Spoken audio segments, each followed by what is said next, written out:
Boa tarde a todos. Vamos iniciar esse painel das inovações tecnológicas e o mercado de recebíveis. Contamos aí com a presença de especialistas na área, inclusive Fábio aqui, que é do regulador, que está nos blindando e nos honrando com a presença, Edson, José Luiz, Giancarlo. Nós vamos desenvolver aqui o nosso painel, iniciando 5 minutos para cada um de vocês, começando pelo Fábio, o que ele vê de evolução e de futuro do mercado de recebíveis. Depois, após os 5 minutos de cada um, nós vamos, então, fazer alguns questionamentos individuais em cima, logicamente, que cada um aqui explanou nesse painel. Então, com a palavra aí, o Fábio, seja muito bem-vindo. Muito obrigado, boa tarde a todos. Então, eu vou usar 4 minutos e meio para falar, porque os 30 segundos iniciais eu quero, em primeiro lugar, fazer o disclaimer padrão de que as opiniões, os juízos de valor que eu vier emitir não necessariamente representam a posição oficial do Banco Central do Brasil, são de minha inteira responsabilidade. E o segundo disclaimer é pagar o meu tributo de reconhecimento ao Dr. Luiz Lemos Leite. Eu estou há 25 anos trabalhando no Banco Central do Brasil, uma organização que deve sua criação ao esforço, à criatividade, ao empenho, ao espírito público de pessoas como o Dr. Luiz Lemos Leite, que esteve conosco desde o início da nossa organização e que, mesmo depois de sair do Banco Central, continuou servindo a sua nação e contribuindo para o sistema financeiro nacional. Pagar meu tributo de reconhecimento ao senhor e agradecer pelo gentil convite a que o Banco Central participe desse evento da ANFAC.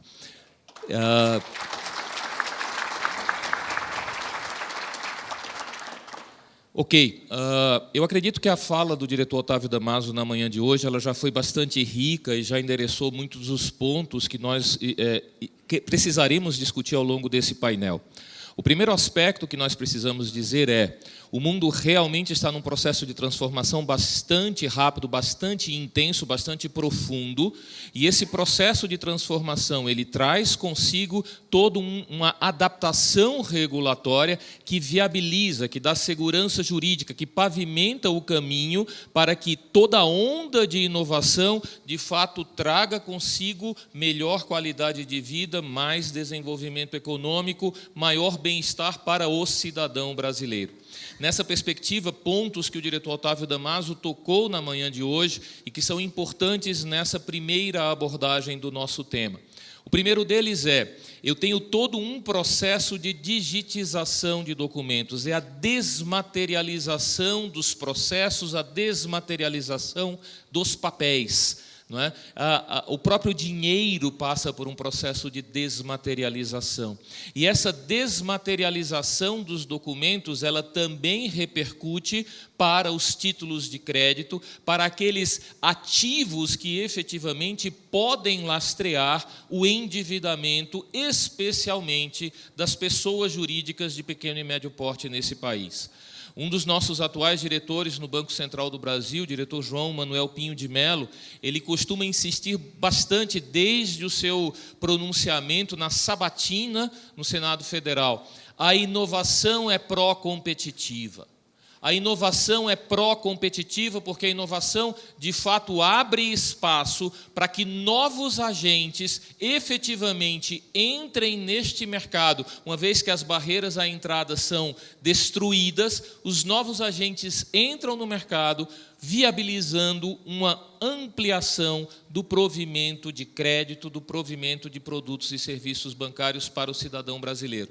É nessa perspectiva que, de fato, se coloca hoje a intervenção regulatória do Banco Central do Brasil, no sentido de dar segurança jurídica, dar amparo regulatório para que esse movimento aconteça, para que a desmaterialização dos documentos, a desmaterialização dos títulos de crédito seja efetivamente absorvida em nossa sociedade, absorvida em nosso sistema financeiro, de fato se torne uma realidade segura para os agentes econômicos e, ao mesmo tempo, enquanto faz isso, viabiliza a participação de outros agentes nesse processo, não apenas SCDs e SCPs, vamos deixar isso muito claro, né? Mas toda uma miríade de novos entrantes, incluindo aí os próprios bancos digitais, os neobancos, todas as demais entidades que conseguem, de algum modo, mimetizar as funções básicas de uma instituição bancária, não é? E eu gosto sempre de citar que o Nubank ele foi citado como o melhor neobanco brasileiro na Forbes, e o Nubank nunca teve uma autorização para atuar como banco comercial no Brasil. Eles não são banco e foram percebidos como o melhor neobanco brasileiro. Eles não são banco, mas eles gerenciam uma conta pré-paga que, do ponto de vista do cliente, mimetiza perfeitamente ou muito bem todos os benefícios de uma conta de depósito à vista. Eles efetivamente têm uma licença para operar uma SCFI, uma financeira, que consegue prover crédito. E eles já estão no mercado de gestão de cartões de crédito. Ou seja, do ponto de vista do cliente, essa conjugação de instituição de pagamento com novos agentes concedentes de crédito, ela viabiliza uma mimetização da atividade bancária que, de fato, amplia enormemente as possibilidades. E, de novo, se o Banco Central identifica que a inovação é pró-competitiva, o Banco Central efetivamente apoia a inovação porque o Banco Central do Brasil assumiu de forma muito contundente uma estratégia de adoção de políticas públicas que favorecem a concorrência, o grau de competitividade no sistema financeiro nacional. Acima de tudo, nós concordamos e nós discutimos com a sociedade, o último relatório de economia bancária mostra isso muito claramente. Nós apresentamos, sim, esse diagnóstico de que, de fato, o acesso a crédito da micro, pequena e média empresa, ele é um acesso dificultado, ele é um acesso limitado. Quando ele acontece a taxas que são proibitivas, que poucos modelos de negócios conseguem gerar resultados que viabilizem o pagamento dos encargos da dívida.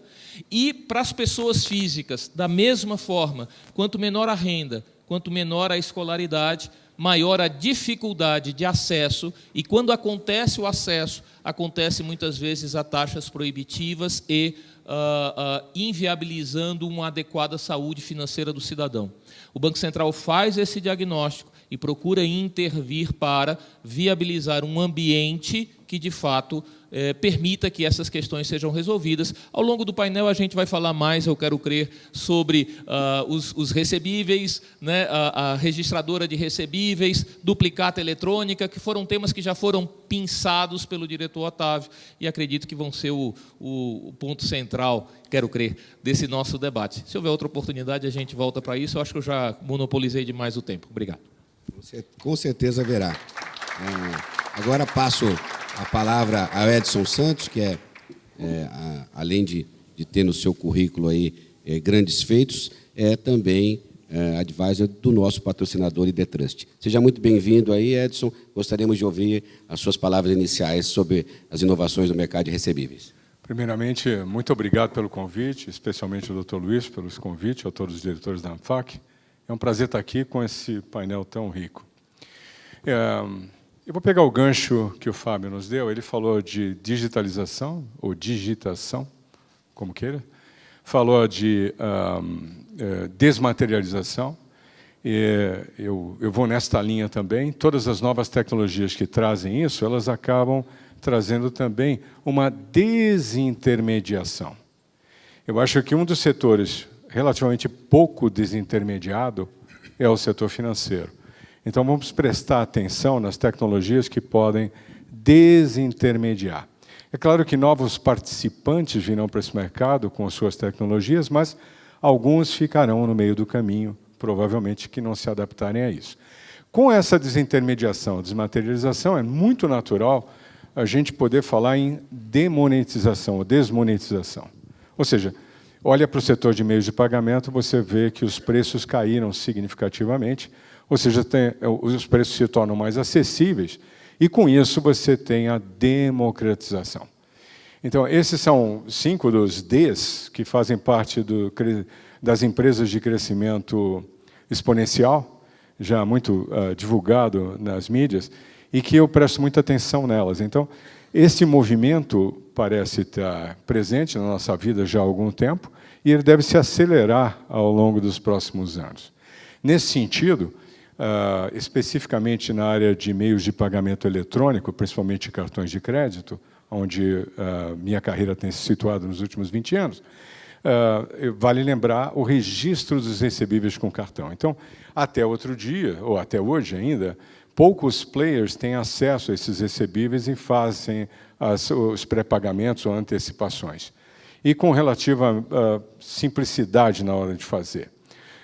Com a possibilidade de registro, isso trará um poder, iremos devolver um certo poder ao lojista que vai ter esse recebível e que vai poder comercializar de forma muito mais aberta.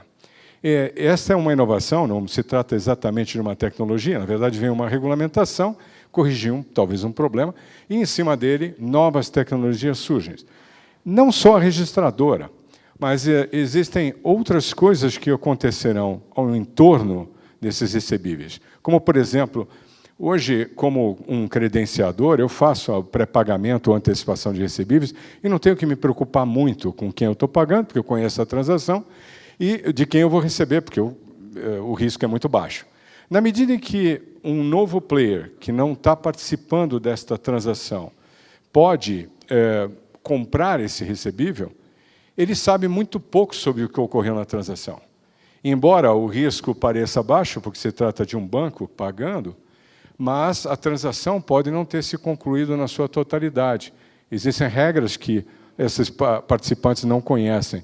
Então, daqui surgem ideias e novidades de como é que eu classifico esses ativos. Esses ativos podem ser classificados de forma muito diferente. Vou lhe dar um exemplo bobinho. Se eu vendo uma passagem aérea para alguém voar em dezembro, vendo hoje, e desconto esse recebível, parece que não temos risco nenhum, né? Afinal, quem vai pagar é o banco e tal. Mas e se o avião não sair do solo? E se não ocorrer o serviço? Vai haver um reverso. Como é que se dá esse reverso? De quem é esse risco? É só do banco?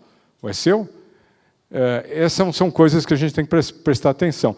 Então, nós vamos ter, além das plataformas já conhecidas, onde é possível comercializar duplicatas eletrônicas, que vocês já conhecem muito bem, essas plataformas vão evoluir. Eu acho que elas devem trazer para dentro do seu formato e da sua oferta de serviço outras novidades interessantes.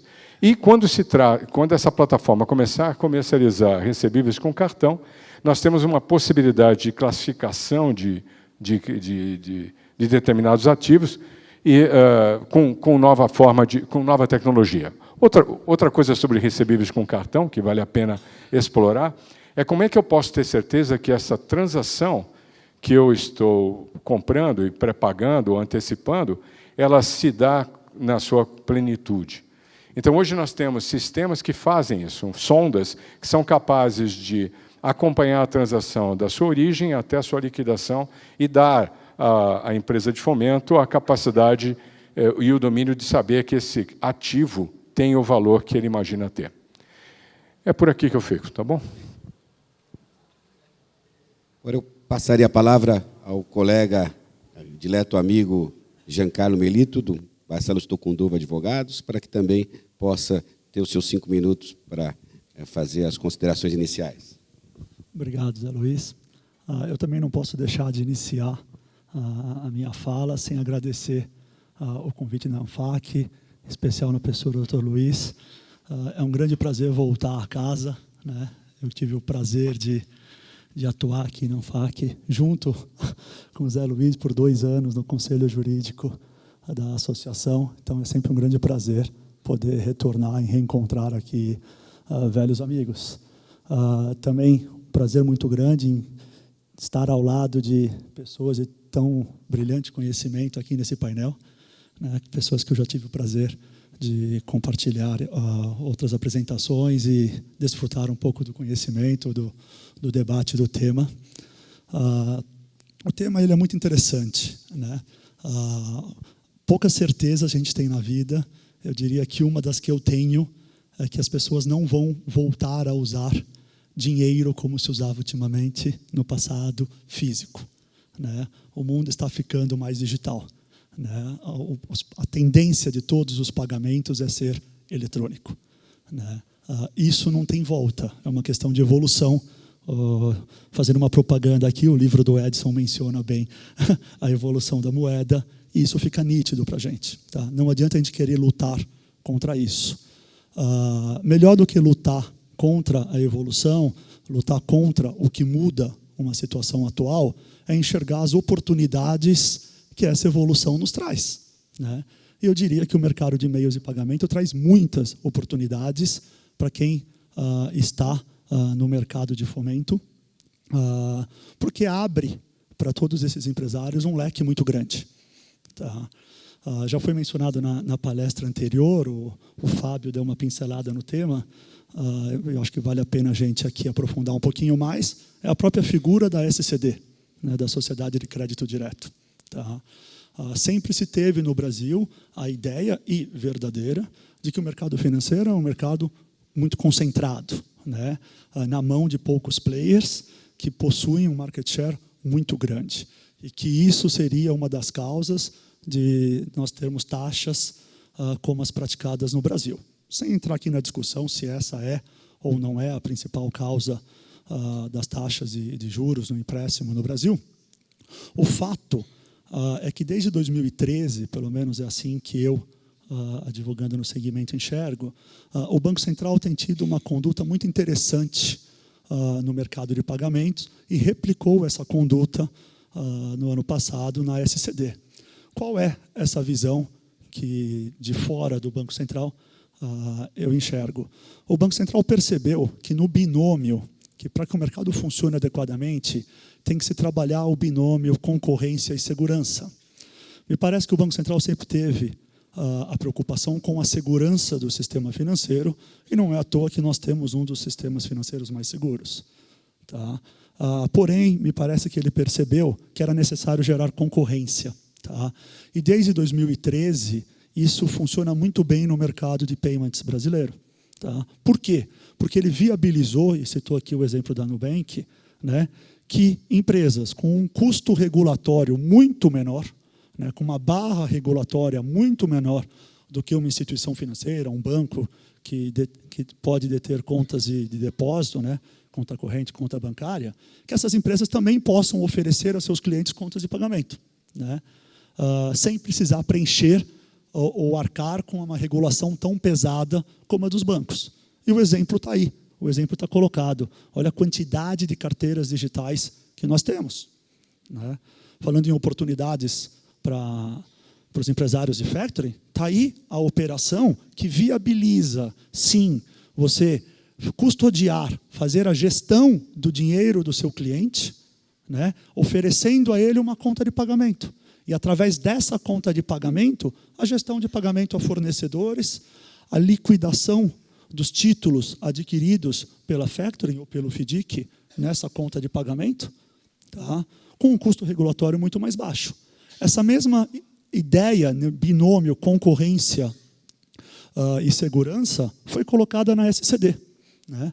Me parece que o Banco Central percebeu que muitas fintechs estavam utilizando de instituições financeiras para viabilizar o empréstimo, né, porque só a instituição financeira pode emprestar efetivamente recursos, e aí essas instituições financeiras emprestavam, mas não ficavam com esse risco e nem davam o funding para esse empréstimo, porque imediatamente elas pegavam esse crédito, essa CCB, e vendiam para um FDIC ou vendiam para a fintech, né, e ela era utilizada ali como uma barriga de aluguel na sua operação.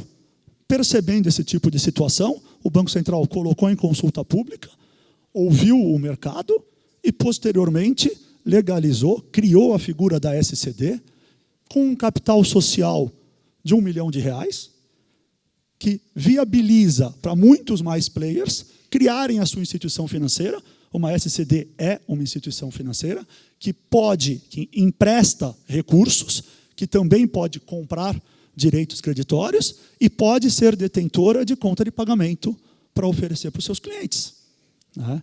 Então, ele te dá uma ferramenta com um custo regulatório muito baixo, onde te viabiliza o empréstimo de recursos. Tá? Te viabiliza entrar na concorrência para efetivamente emprestar. Na mesma sociedade, você pode emprestar e pode comprar direitos creditórios. Tá? Então, não podia deixar de destacar aqui o papel, a importância que a SCD tem no segmento. É claro que isso varia de acordo com a empresa, o perfil dos sócios e o modelo de negócio levado para aprovação no Banco Central, mas nós temos experiências de aprovação de SCD há algum tempo atrás, aí, com 5, 6 meses da data do pedido.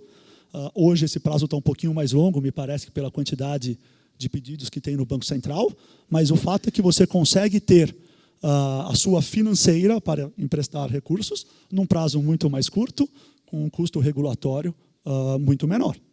Tá? Além disso, inúmeras outras iniciativas precisam ser destacadas. Eu vou passar aqui brevemente, para não tomar muito tempo. A questão da trava de recebíveis, que já foi mencionada aqui, né? A possibilidade que se tem de se comprar recebíveis decorrentes de transação de cartão de crédito, que é um título com um risco naturalmente menor do que os riscos inerentes aos outros títulos de crédito, né? Principalmente dentro das estruturas de arranjo aberto, como mencionado pelo Edson, o risco é o emissor, né? Então, nós temos hoje uma legislação de trava de recebíveis que não viabiliza ainda essa proteção para a factoring, não viabiliza ainda essa proteção para o mercado como um todo, somente para as financeiras, mas já temos uma circular do Banco Central, que a partir do ano que vem vai autorizar, vai facilitar a negociação desses recebíveis com segurança, com trava. Tá? Sem falar, sem se adentrar demais também, há 2 pontos que certamente vão fazer muito barulho no mercado, já estão fazendo, né, que é o Open Bank e pagamento instantâneo. Né? Pela manhã já foi discutido aqui o Open Bank, já se falou também de pagamento instantâneo. Ontem, eu e o Fábio estávamos num evento de Open Bank, discutindo o Open Bank, que vai entrar. Não se discute mais se o Brasil terá ou não terá pagamento instantâneo, se o Brasil terá ou não terá Open Bank. Isso já é fato. A pergunta que se faz é quando? Né? Será efetivamente em 2020? É o que a gente espera. Será em 2021? Não sei. Mas o fato é que nós teremos. E com isso surgem inúmeras oportunidades. Né? Surgem inúmeros produtos que vão poder ser oferecidos para o mercado por empresários como vocês, tá? Criando efetiva concorrência no setor financeiro. Tá? Então, esses são aqui os principais pontos que eu gostaria de destacar, deixando aqui algumas portas abertas para o debate. Muito obrigado. Obrigado, João Carlos. E agora passo a palavra ao nosso companheiro José Luiz Rodrigues, grande parceiro da ANFAC, e pessoa de notório conhecimento na área de estruturação, regulação de instituições financeiras. Seja muito bem-vindo e tem 5 minutos aí para suas considerações iniciais. Obrigado, José. Como todos aqui, eu não posso deixar passar em branco aí os 90 anos do meu amigo Dr. Luiz Leite, agradecer o convite, é um prazer estar aqui. E, no nome dele, agradecer ao setor, porque eu acho que eu fico muito à vontade quando eu vejo um setor extremamente organizado, porque isso é muito republicano, isso que faz as coisas acontecerem, né? As associações é a contraparte mais importante, o Fábio está aqui, sabe disso, o Fábio é do Banco Central, é o método mais comum da contraparte hoje para você fazer muito bem os seus trabalhos, né? É a que traz a voz do setor. Então, os conselheiros, diretores e todos os participantes estão de parabéns na atitude, porque realmente isso é uma atividade que sempre foi complementar ao sistema financeiro, uma atividade muito importante vinculada ao comércio, e cresceu, se desenvolveu, e hoje disputa espaço aí no sistema financeiro como qualquer outro tipo de instituição. Isso é muito bacana de ver, é muito bom de ver. Bom, a minha origem é banco, eu estou há muitos anos no sistema financeiro. De 2009 para cá, minha empresa se dedicou muito a esse mundo novo, que é o mundo fintech. Começamos a olhar o que acontecia no mercado mundial e começamos a trabalhar nisso. Tivemos o prazer de trabalhar junto com os reguladores esse tempo todo, vários temas. Esse é o nosso dia a dia. Isso fez com que a gente apoiasse a criação da Associação Brasileira de Fintech, e que hoje tem mais ou menos 600 sócios. Desses 600 sócios, nós temos aí em 4 grandes áreas, né? Muita gente em pagamento, mais ou menos 25%, 25% em crédito, 25% em outros serviços financeiros, e uma grande parte de serviços gerais. Muita gente fazendo a mesma coisa, mas isso não tem problema, porque todo começo de mercado novo é assim, né? A tendência é consolidar, é melhorar. É bom que todo mundo esteja trabalhando a mesma ideia, até porque isso agrega conhecimento, agrega uma série de fatores. Então, é bacana. E, bem recentemente, fui convidado para participar de uma coisa que eu não conhecia. Eu também estou de advisor hoje na O2O, que é o pessoal das plataformas online e offline. E eu me assustei com o tamanho do negócio. São mais de 70 empresas, muitas delas hoje candidatas a unicórnios, a 1 bilhão de dólares. E essa semana mesmo tive um anúncio da eBanks, que é uma empresa de facilitação de pagamento, que é uma coisa bastante pouco visível no sistema, mas muito importante, e que é nossa, é brasileira. Já está em 8 países, tem resultado de 70 milhões no ano passado, e já está na casa de $1 bilhão de valor de mercado. Então, isso mostra o seguinte, tem um pequeno número só para dizer o seguinte, a importância desse tamanho e da mudança. Damaso falou hoje que a gente vai olhar para trás daqui a pouco e vai falar fizemos uma mudança enorme, provocamos uma mudança, e é verdade. Se a gente lembrar um pouquinho, vamos lembrar um pouco de história aqui e lembrar de Plano Real. No dia seguinte, a gente reinventou o sistema financeiro. E o brasileiro é muito rápido nisso, né? Os bancos tiveram que agir muito depressa, e quem viveu esse pedaço aí, acho que grande parte de vocês viveu, e viu que isso foi uma mudança muito forte. Hoje a mudança está sendo provocada naquele tempo por uma crise, hoje não. Hoje nós estamos sendo instados a mudar por um outro motivo, né? Mudanças que começaram em 2009 com um gap de atendimento do sistema financeiro, um gap no mundo de atendimento nesse setor. O Brasil, muito à vontade, porque o modelo que a gente tem é muito diferente, que é o modelo que a gente está discutindo hoje, rediscutindo, ficou importante, que são as infraestruturas de mercado, que eu dediquei a minha vida toda, que é o mundo do registro, que todo mundo está falando. E a gente teve uma passagem mais suave por aqui, né? Mas que não deixou a gente com falta de atenção nessa novidade, no que tinha que realmente acontecer, no que realmente o que iria acontecer. Não vou nem entrar em temas específicos, todos os meus companheiros aqui já citaram os principais pontos, mas queria uma visão bastante geral. Um dia desse eu estava lendo uma pesquisa da Accenture. A Accenture estava uma pesquisa muito interessante, que já estava, o tema da pesquisa começava o que será da era pós-digital. Porque era muito simples, a explicação era simples. A era digital, tecnologia é uma coisa que todos nós aqui desenhamos um modelo de negócio, que é mais importante que tecnologia, é ter um modelo de negócio. Vamos aportando tecnologia, isso não tem fim. Vai sair uma nova todo dia. Todo mundo vai se nivelar no momento, pelo menos na base, e vai ter uma coisa nova para pensar. O que falava da era pós-digital? O que você tem que pensar nisso, que eu acho que eu gosto de chamar, em todas as vezes que eu tenho oportunidade de falar com pessoas do segmento? É exatamente você prestar atenção no quê? Cada vez mais o foco está onde? O foco está no cliente, o foco está na pessoa. E é o que vai fazer diferença sempre lá na frente. Não importa o que você aportar, o modelo de negócio está montado, a tecnologia vem, você vai ter que atender cada dia melhor quem. Lá com o meu pessoal de fintech, um dia desse olhando, toda hora tem uma novidade, eu tenho uma vantagem, eu escuto novidade todo dia por causa dessa meninada, e eu estava ouvindo a mudança de rumo que alguém estava me falando sobre pesquisa de cadastro. Primeiro você pesquisava, você determinava o perfil de uma pessoa pela região que ela morava, a idade que ela tem, o tempo que ela trabalhou, quanto tempo, qual o emprego dela e tal. Daí alguém olhou para a minha cara e falou assim, Zé, mudou. Agora eu estou olhando o momento de vida. Eu falei, me explica isso. Ele falou, você não pode mais afirmar que uma pessoa com 60 anos, seja casado há 30 ou há 40, tenha filhos de 20 e tantos anos, esteja aposentado, desejando final de carreira. O doutor Luiz está aí, que não deixa mentir, né? Está com 90. E, não, você vai ter que olhar de forma diferente.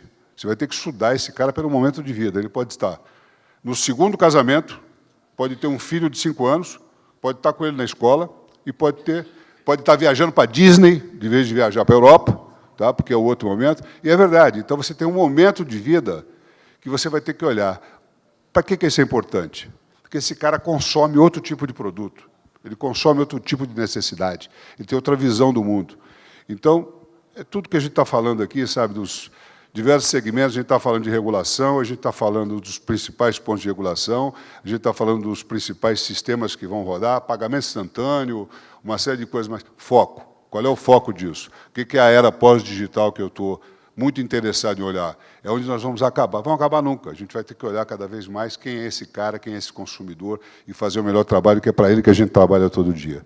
Acho que é mais ou menos essa ideia que eu queria trazer para agregar um pouco na nossa discussão, para a gente poder discutir alguns pontos. Muito obrigado. Fábio, gostaria de ouvir sua opinião em algumas circunstâncias, né? Relativamente, principalmente por algumas mudanças que o mercado de recebíveis teve nos últimos tempos. A mudança principal dos últimos tempos foi em dezembro, nós tivemos a aprovação, no final do governo Michel Temer, da duplicata escritural, né, com um período chamado, né, no direito do vacatio legis, de 4 meses, para entrar em vigor, né, em que provavelmente o legislador esperava que era o tempo mais do que suficiente para se regular, mas nem no vacatio legis saiu o decreto de indicação de quem seria o órgão regulador. Veio posteriormente, se salvo engano, em maio, em junho, foi definido que seria o Banco Central, né? E nós estamos agora em outubro, né? O diretor Damaso falou agora de uma audiência pública, né? Ao mesmo tempo, semana passada, com lei e antes de regulação de duplicata escritural, chega a MP 897 e cria a CCB digital, né? A colocação que eu gostaria de ouvir você é que o mercado sempre está um pouco à frente da legislação. Então, antes da duplicata escritural, o mercado já tinha criado aí o seu próprio modelo de duplicata digital, que, ao chegar à lei, esse modelo cai numa insegurança, porque você passou a ter uma lei que disciplinava o documento digital que o mercado tinha criado. O mesmo acontece com a CCB, né? Muitas operações já são feitas com um tipo de CCB digital criada pelo mercado. Mas agora vem a MP 897 e cria a forma com que isso pode existir. Então, a minha pergunta para você é o seguinte: o Banco Central está preparado para regular na velocidade que o mercado precisa, já que a gente está verificando legislação, atropelando legislação, remetendo para uma regulação que acaba não chegando no tempo que o mercado necessita e deixa cair na insegurança instrumentos que o mercado estava utilizando antes da regulação? Respondendo objetivamente sua pergunta, nenhum regulador está preparado para acompanhar o ritmo da evolução. Nenhum regulador se antecipa desse modo ao mercado, nem no Brasil, nem em lugar nenhum no mundo, objetivamente falando. Lógico que nós estamos vivendo uma fase de transição e uma fase em que o ritmo das mudanças é muito significativo. Obviamente, eu aqui não tenho mandato para assumir compromisso em relação à data de regulamentação, em relação à duplicata ou ao que quer que seja. O que eu posso dizer é que o assunto está sendo tratado, em breve teremos novidades, mas, obviamente, não dá para acompanhar o mesmo ritmo. O que acontece nós vivemos, sim, fases de transição, mas que são simplesmente isso, fases de transição. Hoje nós discutimos Open Banking, como se isso fosse uma enorme novidade no país. Não é? Já existe Open Banking no Brasil, já existe Banco do Brasil trabalhando com Conta Azul num modelo de Open Banking original, Itaú, BS2, N bancos trabalhando um modelo de Open Banking. Mas, meu Deus, o Banco Central ainda não regulou. Que insegurança? Não, nada de insegurança. Existe uma base legal e regulatória nesse país, existem princípios. Existem efetivamente regras, nortes a serem seguidos. Não me parece que uma fase de transição para um mundo regulado, em que fundamentalmente você aperfeiçoará realidades existentes e padronizará e unificará procedimentos, ele de fato se configure de uma maneira tão contundente como você colocou, numa situação de insegurança. Não é insegurança, é fase transitória. Em breve isso será pacificado no mercado brasileiro. O importante o mercado não pode parar por causa da regulação e não para. E nunca parou. Vamos combinar que o mercado nunca esperou o Congresso Nacional, o Banco Central, a CVM ou qualquer regulador trabalhar para que ele efetivamente produzisse algo para essa nação. O que nós fazemos na via regulatória é tentar, sim, seguir o exemplo que, como eu morei em Brasília, aprendi com o Oscar Niemeyer, não, com o outro arquiteto, Lúcio Alves. Lúcio Costa, perdão, Lúcio Costa. Lúcio Alves era o cantor, né? Eu baguncei tudo. Dizem que com o Lúcio Costa, alguém chamou a atenção que havia um erro no projeto, porque a esplanada dos ministérios tinha aqueles grandes, naqueles espaçosos gramados, sem passagens que permitissem que você saísse de um lado, né, da esplanada dos ministérios, de um daqueles ministérios para outro. Você tinha que dar a volta naquele retângulo para chegar num outro prédio que estava na sua frente. E aí eles sugeriram que se pavimentasse passagens intermediárias, e Lúcio Costa disse, não, a gente vai seguir a teoria da pisada.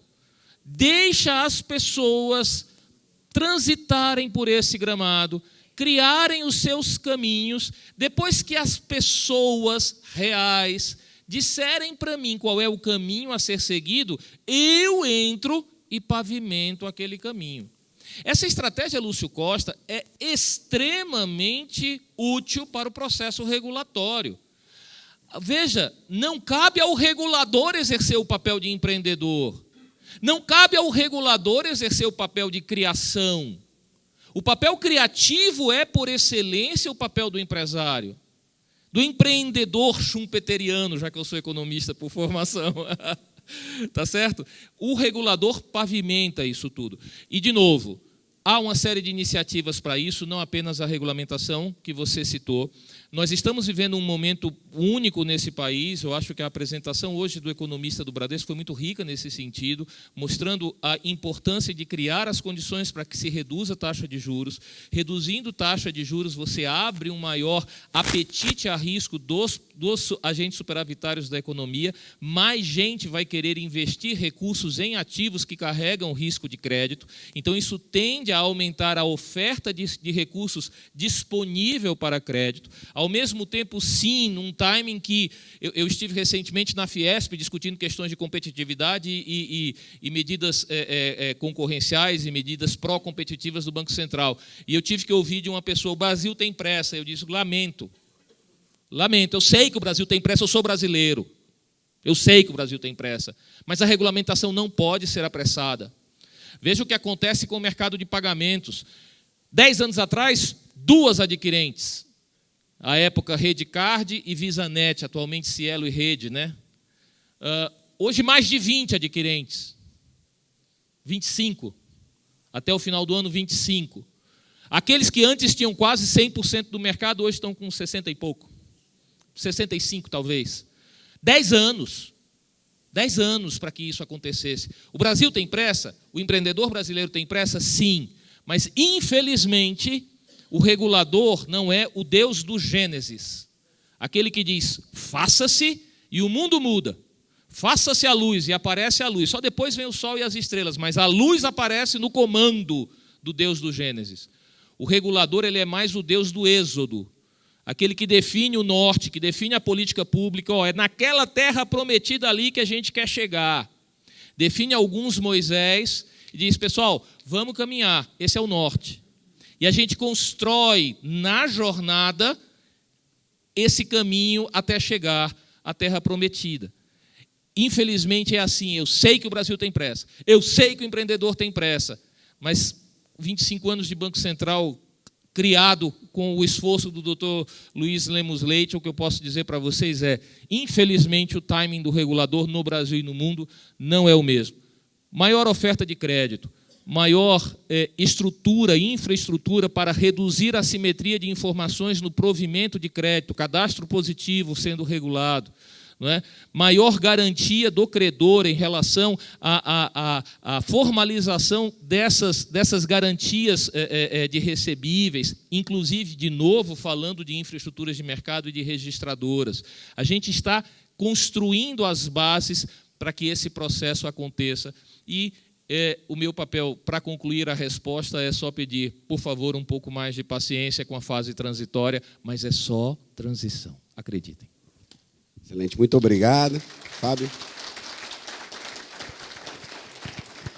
Giancarlo, eu queria ouvir de você, você falou da SCD, da Sociedade de Crédito Direto, né? Obviamente a estrutura dela é totalmente diversa da empresa simples de crédito, elas têm, na gênese da sua criação, o capital próprio, né? Mas eu queria sentir de você por que, e aí posso até dizer que o culpado é a regulação, porque nós tivemos um número não tão expressivo de SCDs comparado com o número expressivo de empresas simples de crédito que foram criadas no Brasil em tão curto tempo de regulação. Então, a SCD ela já tem cerca de mais de um ano, né?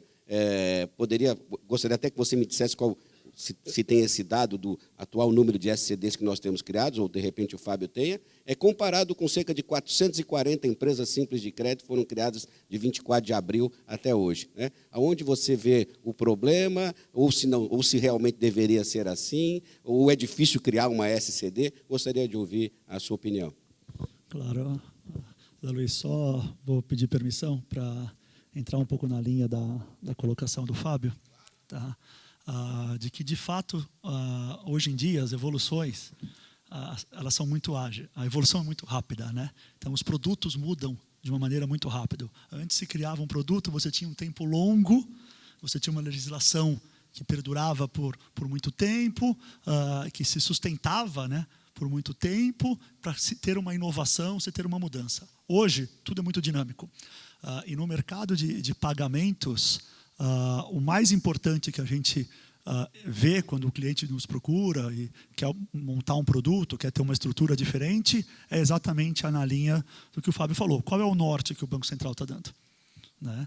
Ele está indo por esse caminho? Eu estou dentro desses princípios gerais que o Banco Central coloca nas principais normativas? Tá? Se você estiver dentro desses princípios gerais, toca seu negócio. Né? Toque seu negócio. Eu realmente entendo que vai ser cada vez mais difícil a gente esperar do regulador regras para todas as operações, porque cada dia a gente tem operação diferente. Cada dia alguém nos procura falando de um produto diferente, de algo novo, e é impossível se conseguisse acompanhar essa evolução. Então, a gente tem que acostumar cada vez mais a trabalhar no âmbito principiológico, né, do que efetivamente no âmbito legalista. Tá? Isso é algo que eu venho... não é muito da nossa formação, né? O advogado ele é legalista por essência, mas é algo que, atuando aí há 13 anos no mercado de payment, me fez aprender. Porque se fosse depender de ter uma legislação, seja ela ordinária ou do regulador, para você ter atividade, nós não teríamos 10% do que você tem de atividade aqui. Então, você tem atividade, ela está dentro dos princípios gerais, o que o Banco Central entende que é correto, toca a sua atividade. Tá? Então, só complementando um pouco aqui a linha do Fábio. Sobre a questão da SCD, que você coloca, Zé Luiz, ela é interessante, porque existe uma diferença muito grande de uma ESC para uma SCD. Tá? E a principal delas, eu diria assim, dentre as várias, mas marcando o porquê de quantas ESC se tem e quantas SCDs se tem, é que a SCD ela depende de aprovação prévia do Banco Central. Tá? Ela é uma atividade regulada pelo Bacen desde o início. Então, para eu abrir uma SCD, eu preciso entrar com um processo administrativo no Banco Central. Eu preciso preencher os requisitos que o Banco Central me determina. Preciso da aprovação dos sócios, da aprovação dos diretores, para que ela possa operar. Tá? Por outro lado, a ESC ela não tem essa necessidade. Ela não depende dessa autorização prévia do Banco Central para funcionamento. Logo, você consegue implementar a ESC de uma maneira muito mais rápida. A diferença que se tem é que a SCD ela tem um campo de aplicação muito maior. Tá? Muito maior. Né? Então, eu não vou dizer que elas concorrem entre si, elas se complementam. Cada uma no seu campo de atividade, no seu campo de atuação. Tá? Você me perguntou, é difícil montar uma SCD? Pessoalmente, eu entendo que não. Não é difícil montar uma SCD. Tá? Se a gente pegar a normativa do Banco Central para se montar uma SCD, você vê que mesmo na parte econômica, você apresenta uma justificativa fundamentada, que geralmente é o documento que dá mais trabalho, é o business plan que os bancos têm que apresentar, que as IPs têm que apresentar. Na SCD, isso é uma justificativa fundamentada. Tá? Então, não é difícil montar. Porém, ela exige cuidados, ela exige conhecimento prévio e estrutura de quem vai ser o seu operador. Então, você tem que seguir regras de compliance, você tem que seguir regras de lavagem de dinheiro, você tem que seguir regras de Know Your Client, né? Que você, por ser uma instituição financeira, é obrigado a seguir. Tá?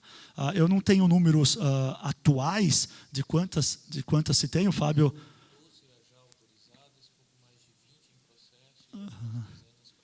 12 autorizadas, né? Se eu não...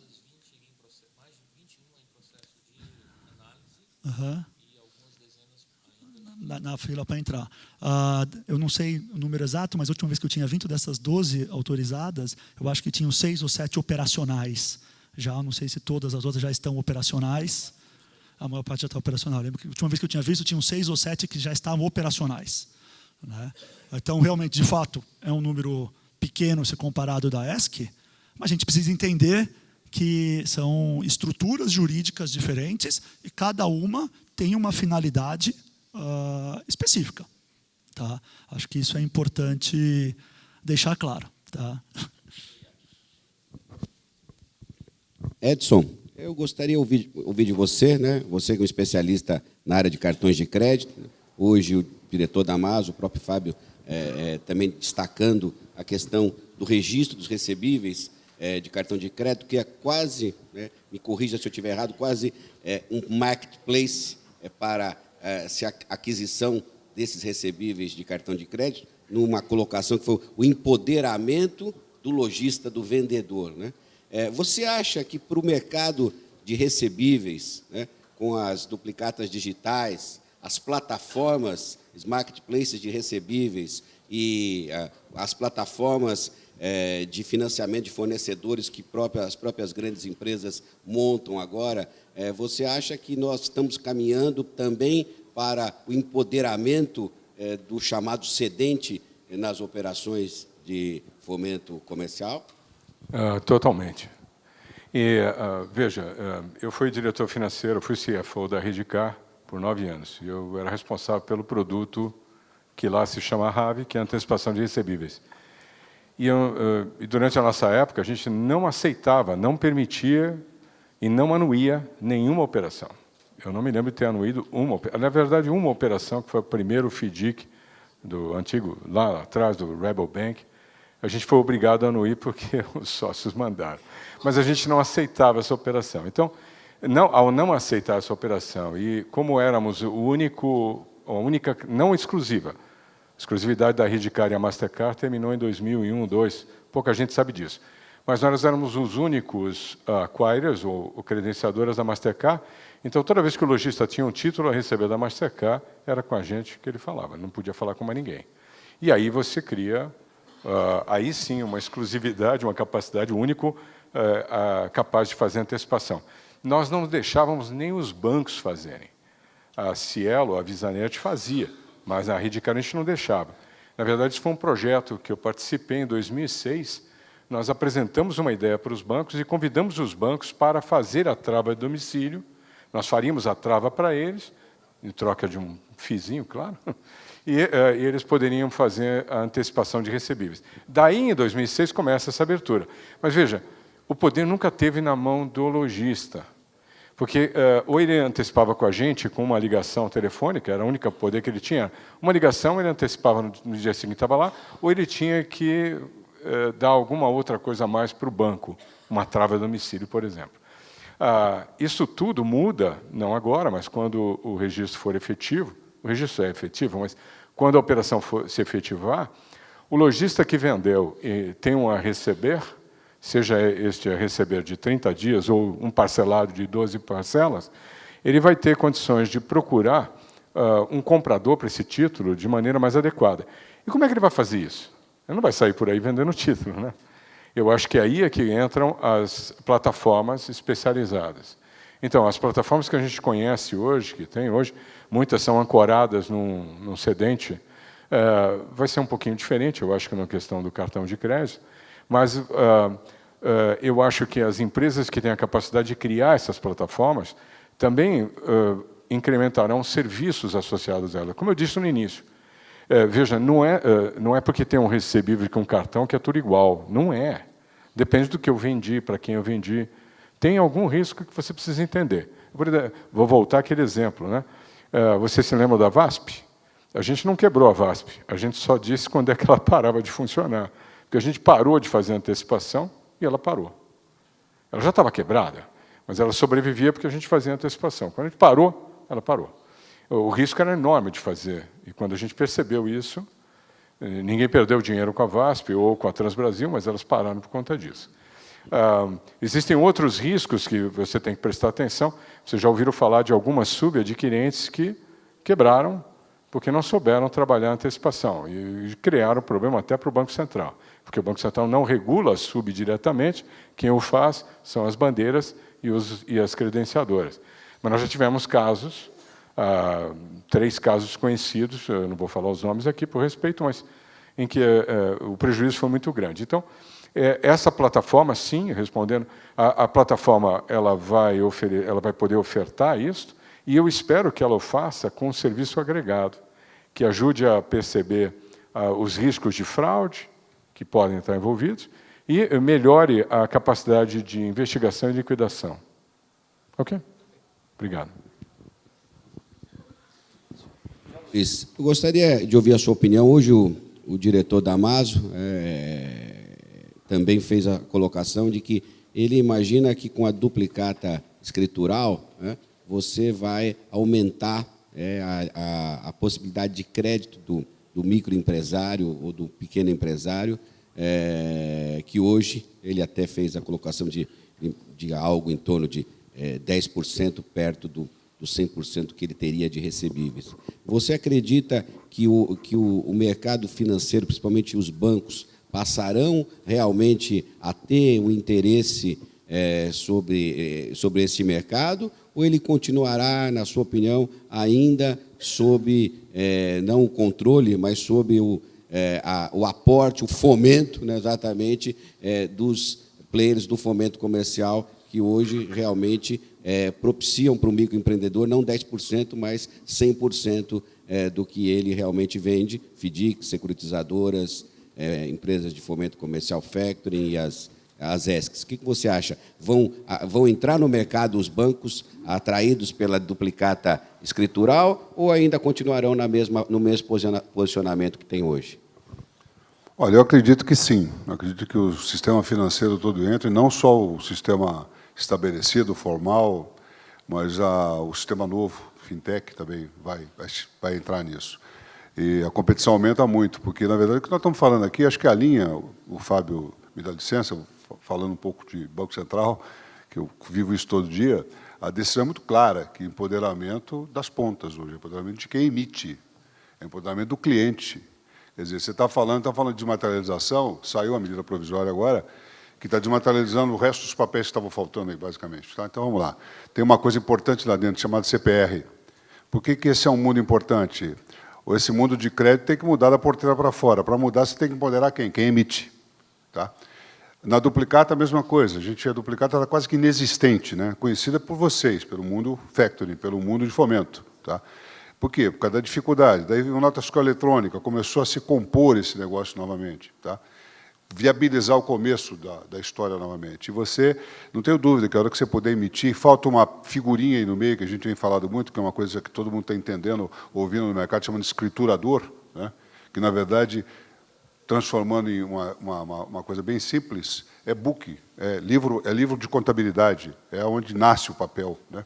No sistema financeiro, nasce no sistema bancário, está aí. Você tem que fazer ele nascer, você tem que ter um escriturador no meio, que é exatamente o pessoal chama hoje de acompanhamento, monitoração, qualquer coisa, não importa. Quer dizer, o cara que vai fazer esse papel existir, ou seja, esse título existir, né? Digital ou não. Então, eu acho que, quando ele estiver pronto, agora estamos nessa fase, na verdade já está circulando, já tem registro dele por aí, e está funcionando muito bem. O que faltava? Segurança. O crédito é isso. O crédito é bom de taxa, é bom de mercado, é desejado quando tem segurança. E você, quando a segurança está onde? Na garantia. A garantia sendo boa, e do jeito que nasce agora, com toda essa forma de segurança que é o quê? Você está baseado já num sistema basicamente de nota fiscal eletrônica. Você vai gerar esse papel novo. Ele vai ter apelo de mercado e vai dar condições ao seu emissor de negociar melhor isso. Tá? E os players de mercado vão ter que disputar. Então, eu acho que, realmente, todo mundo aqui também tem que se preparar para a concorrência, que realmente aumenta. Não tenho dúvida nenhuma disso. O mundo fintech está desperto para isso também. Tem outras passagens no meio, outros serviços, como acontece em pagamento. Quando você olha para isso, começa a abrir margens de trabalho e também serviços que vão aproximando as pontas, né? Nas plataformas, no registro, na segurança, na qualidade. Isso muda muito. Uma coisa só que eu queria complementar nisso é que quando a gente fala de... a minha vida foi infraestrutura de mercado durante muito tempo, CETIP, depois B3, e esse é um ponto muito importante. Tem que ler, foi muito bem colocado aqui, quando a gente falou de cartões de crédito, exatamente do valor agregado desse registro. Não pode ser simplesmente... Registro não é registro por registro, não é para carimbar que nem cartório ou coisa parecida. Você tem que dar valor para esse registro, a infraestrutura do mercado tem que funcionar, tem que fornecer um pouco mais que isso. É usar o dado realmente para dar isso, para ajudar, cuidar de liquidez, da estatística, mercados, situações diferentes. E isso é o que a demanda da infraestrutura de mercado, não é simplesmente registro. E é muito importante lembrar, a infraestrutura de mercado não é só um ente de registro, é um pilar de supervisão do Banco Central do Brasil e do mercado de capitais. Isso é muito importante, porque no mundo novo, quando você fala no mundo digital, nessa ideia nova que a gente vai viver, sem papéis, o único controle que você tem, essa barreira, é esse grid, é essa nova colocação, que já funciona muito bem há anos. Nós pegamos os papéis todos de mercado, aí, os tradicionais funcionam muito bem, esses novos têm essa mesma tendência. Agora, você aumenta a concorrência, mas você melhora também a tua situação de giro, a tua situação de rapidez, de liquidez e de operação. Não tenho dúvida nenhuma com relação a isso. Tá? Esse é o grande vantagem. Complementando só uma coisinha, o Fábio falou muito bem de regulação, queria colocar mais uma coisa sobre o regulador, que eu gosto muito. O regulador no Brasil, a gente tem uma vantagem, é que o nosso regulador é muito ativo. E o que aconteceu foi o seguinte, o Banco Central realmente ele está fazendo o papel certo, ele anda de acordo com o que o mercado exige, que o mercado anda. O mercado é o criativo, né? Ele é o que bota os parâmetros que isso pode funcionar. Mas, de forma bem simples, tem dois modelos de regulação. Você tem prudencial e tem a regulação que chama operacional, aquela do dia a dia. E o Banco Central do Brasil foi tão rápido nisso que criou a segmentação antes de começar tudo. A segmentação, na verdade, foi a grande base dessa história toda. Quando você fala em Open Bank, quando você fala em pagamentos, quando você fala em classificação, quando você fala nessa coisa toda que está acontecendo agora, ela seria muito mais difícil de acontecer se você não tivesse dividido em segmentos. Então, a Prudencial preparou isso, o mundo gosta, né, porque a gente tem um modelo muito bacana aqui, muito seguro. Tá? Então, é a complementação, mas respondendo diretamente, vamos ter mais concorrência sim, Zé. Se prepara, mas vai ser uma boa concorrência. Fábio, eu gostaria de ouvir de você, hoje o Banco Central, né, que era o regulador, o regulador do sistema financeiro, o principal regulador do sistema financeiro nacional, hoje atuando em regulação que envolvem outros players, né, que não só instituições financeiras. Veja, na questão da duplicata, da própria CCB. Né, e hoje o crédito ele necessita muito de informação. Né, e embora vários players estejam atuando, principalmente no mercado de recebíveis, né, a democratização da informação de crédito, hoje, ela fica ainda restrita. Né? Somente as instituições financeiras, elas compartilham, né, dentro do sistema do SCR, somente elas têm acesso. Então, você poderia nos dizer se existe alguma coisa para agregar esses novos players para participar do sistema de informações, compartilhando e também, ao mesmo tempo recebendo, né? E agregando também a pergunta, o próprio senador Jorginho Melo aqui, na concepção dele, o cadastro positivo não atendeu às expectativas que fez com que os parlamentares o aprovassem, que era a redução dos juros. Né? E isso afetou também muito, né, a questão de informações que o mercado passou a ter para dar crédito. Então, eu queria assim, saber de você um pouco sobre isso. Em primeiro lugar, a redução dos juros, ela não existe bala de prata, não é um fator, é um conjunto de fatores que estão sendo trabalhados.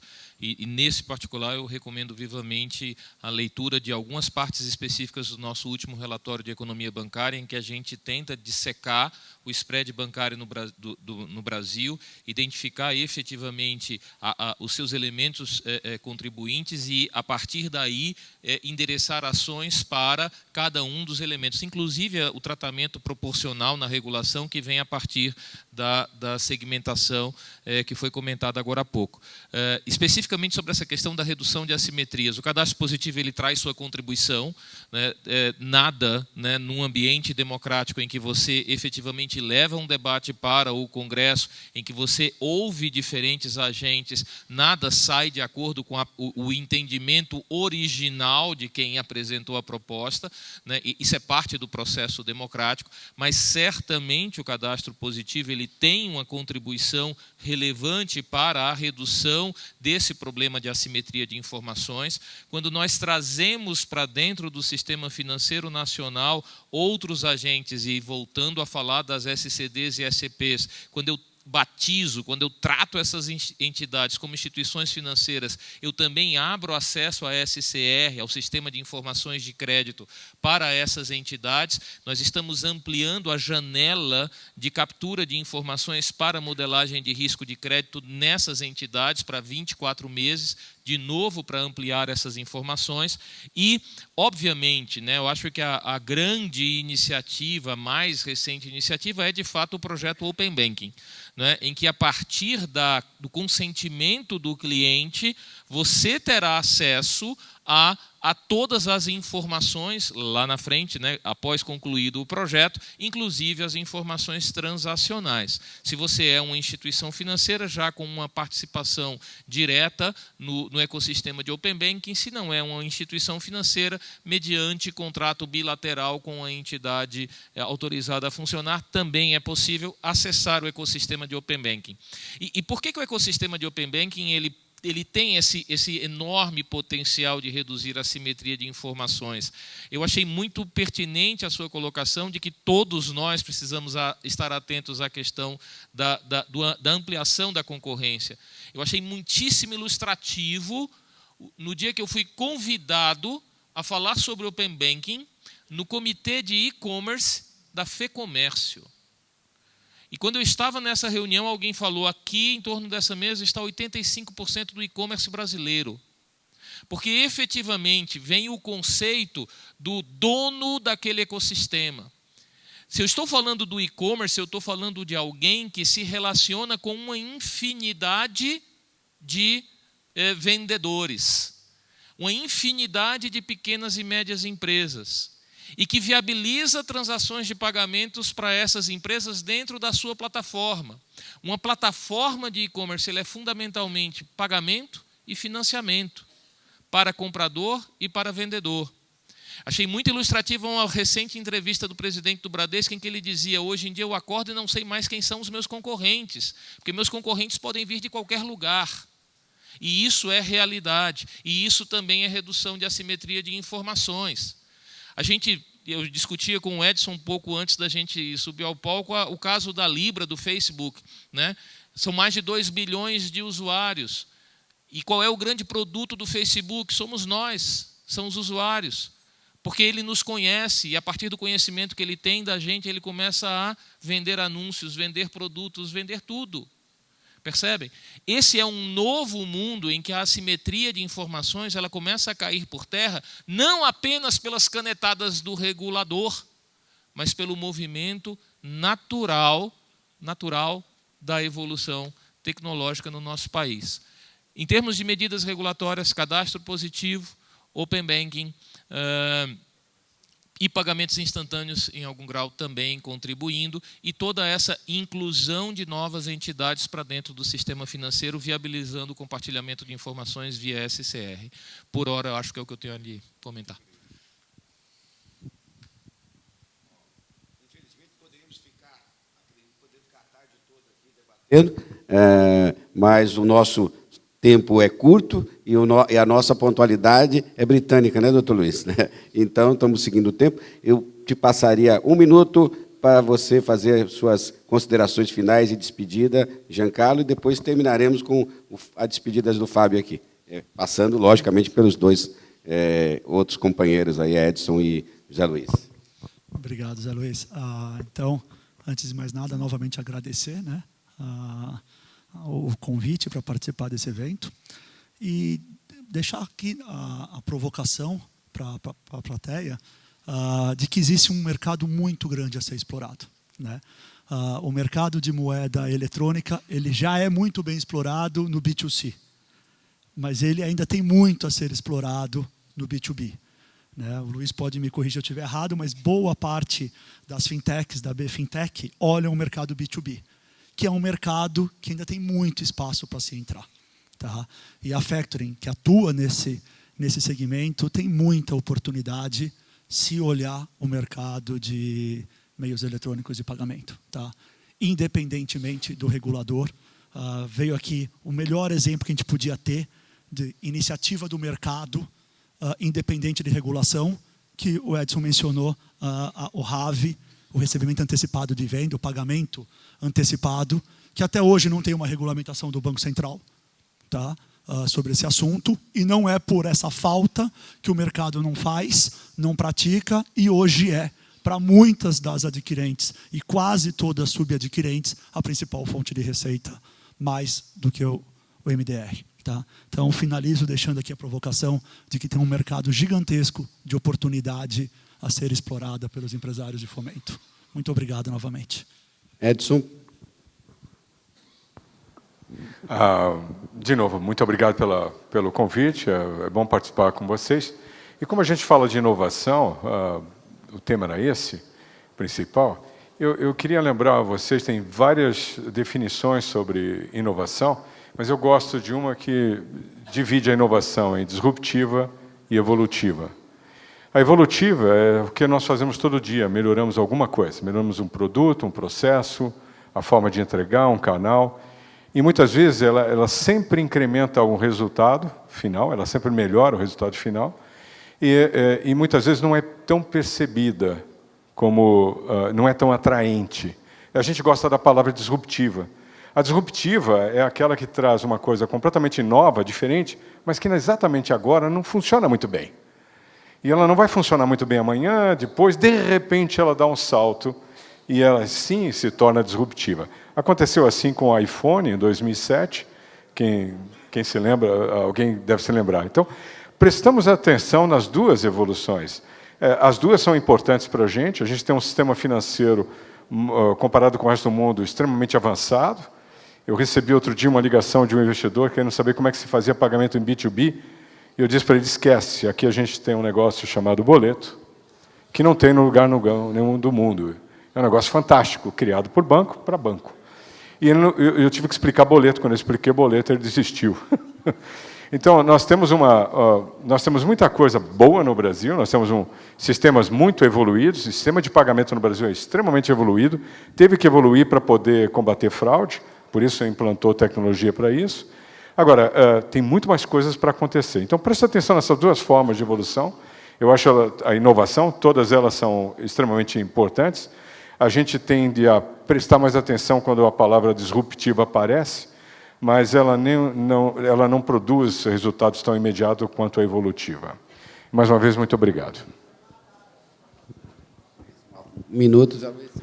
Bom, acho que já falamos bastante. A minha preocupação hoje em dia é que cada painel desde que a gente faz o debate, um pouco a conversa, a gente sai com a agenda mais pesada, sai com 10 coisas a mais para pesquisar.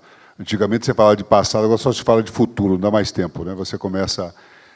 eu vou refrasear o presidente do Bradesco, que realmente é isso, eu acordo sem saber quem é o concorrente, eu não sei qual é o desafio amanhã cedo. Mas, realmente, eu acho que o mundo tem que prestar muita atenção. Acho que é bom a gente conversar, bater papo, para chamar a atenção de todo mundo, que é de olhar para tudo isso com muita clareza, né? Não achar que é perda de tempo. Muita gente, essa coisa toda de regulação nova, esse negócio todo que está saindo, deixa eu cuidar do meu negocinho aqui. Não faça isso. Presta atenção, porque realmente tem muita coisa nova, tem um mercado muito grande aparecendo, novo. Esse mercado de recebíveis, cada dia que eu olho o número, eu fico mais preocupado com ele no sentido de solução e contente com a evolução do tamanho do mercado, que eu acho importantíssimo. Então, acho que é isso que fica para nós aqui. Tomara que a agenda aumente, né? Assim a gente tem bastante trabalho e se ocupa com coisa útil. Muito obrigado por todos. Fábio. O tempo já acabou, eu só tenho a agradecer. enormemente pela abertura do espaço para apresentar, para trocar ideias e pedir que essa plateia qualificada, que acima de tudo representa um segmento, jamais tenha medo do Banco Central ou constrangimento em procurar o Banco Central para conversar, para dialogar, para apresentar suas demandas, suas reclamações, suas propostas. Acima de tudo, o que o Banco Central aprendeu ao longo da sua história foi que precisa ouvir e ouvir e ouvir muito os agentes de mercado. Por favor, procurem institucionalmente o Banco Central como associação e tragam propostas, demandas, críticas. Estamos abertos para ouvi-los e, na medida do possível, endereçar as questões que forem trazidas pela sociedade organizada. Muito obrigado mais uma vez pelo espaço. Agradecemos aí a presença dos nossos 4 palestrantes. Tivemos, na verdade, um painel onde podemos dizer que conseguimos 4 palestras. Eu gostaria de, finalmente, agradecer ao presidente da ANFAC, Dr. Luiz, que foi o idealizador desse painel. A primeira vez que nós tivemos um painel aqui num congresso da ANFAC. Parabenizá-lo pelos 90 anos, porque sempre pensando em inovação, inovou com esse painel, e agradecer aí a honra de ter me elegido como moderador e a honra de eu poder ter mediado aí verdadeiras palestras de especialistas na área de recebíveis. Muito obrigado e que tenhamos ainda um excelente congresso.